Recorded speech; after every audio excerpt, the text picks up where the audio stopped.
देखिए, कोई व्यक्ति बहुत अच्छा, बहादुर और महान प्रशासक हो सकता है, लेकिन कभी कभी वो घृणित कार्य कर देता है।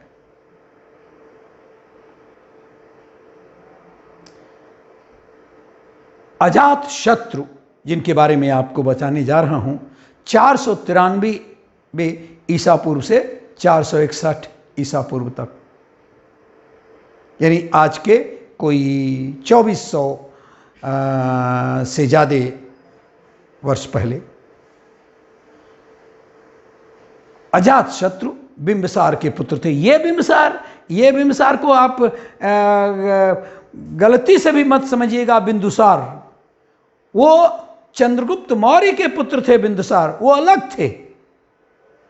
और अजात शत्रु के बचपन का नाम कुड़िक था।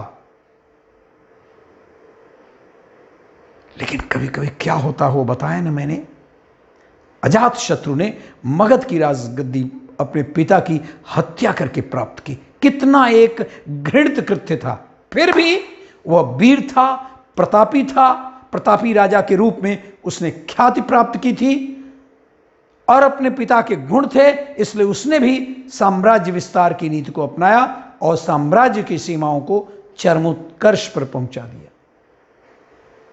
बताते हैं कि अजात शत्रु ने लगभग 32 वर्षों तक शासन किया, लेकिन जैसी करनी वैसी भरनी। 461 ईस्वी पूर्व अपने पुत्र उदयन द्वारा वह मारा गया। अजात शत्रु मारे गए अपने पुत्र उदयन के द्वारा। साम्राज्य विस्तार के लिए अजात शत्रु ने अंग, लिच्छवी, वज्जी, कौशल तथा काशी जनपदों को अपने राज्य में मिलाकर एक विशाल साम्राज्य तो स्थापित किया। दाग वही रहा कि उसने अपने पिता को मारा और वो खुद मारा गया अपने बेटे के द्वारा। बुद्ध के समकालीन थे वो। तत्कालीन राजनीति में उनका बड़ा हाथ था। गंगा और सोन नदी के संगम पर पाटलिपुत्र की स्थापना उन्होंने की थी, अजातशत्रु ने ही किए थे। और उनका एक मंत्री था, नाम था उसका वस्सकार। वह बहुत कुशल राजनीतिज्ञ था। उसने क्या किया कि लिच्छवियों में फूट डालकर साम्राज्य को विस्तृत कर दिया था। यानी इसके कारण अजातशत्रु बहुत सफल हुए। कौशल राजा ने अजातशत्रु से अपनी पुत्री का विवाह कर दिया।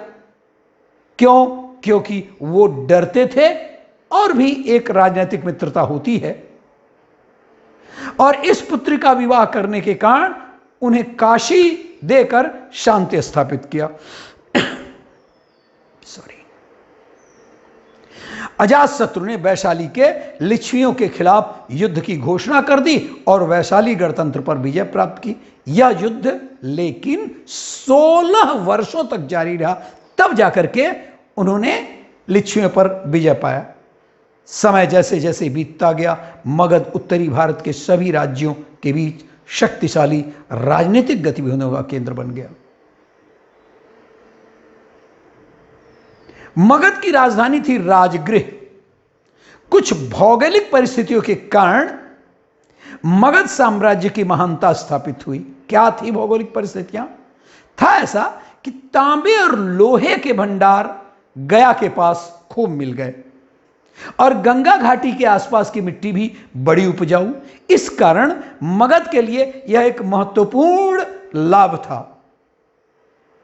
मगध का नाम बिंबिसार और अजातशत्रु के समय अपने चरम बिंदु पर पहुंच गया था। शुरुआत में वे अजातशत्रु जैन धर्म के अनुयायी थे, लेकिन पता नहीं उनके दिमाग में क्या आया। बाद में उन्होंने बौद्ध धर्म को समर्थन देना शुरू किया, या यह कहिए कि बौद्ध धर्म अपना लिए। और बुद्ध के मृत्यु के बाद प्रथम बौद्ध परिषद में वह उपस्थित थे। अजातशत्रु की हत्या करके उनका पुत्र उदयन मगध साम्राज्य की गद्दी पर आसीन हुआ। लेकिन उदयन ने गंगा नदी के संगम स्थल पर कुसुमपुरा की स्थापना की, जो बाद में पाटलिपुत्र के रूप में विख्यात हुआ, वही जो उन्होंने अजातशत्रु ने किया था। लेकिन उदयन जैन अपने पिता के विपरीत वो धर्मावलंबी हुआ, जैन धर्मावलंबी हुआ, यद्यपि उसके पिता अजातशत्रु बाद में बौद्ध धर्मावलंबी हो गए थे।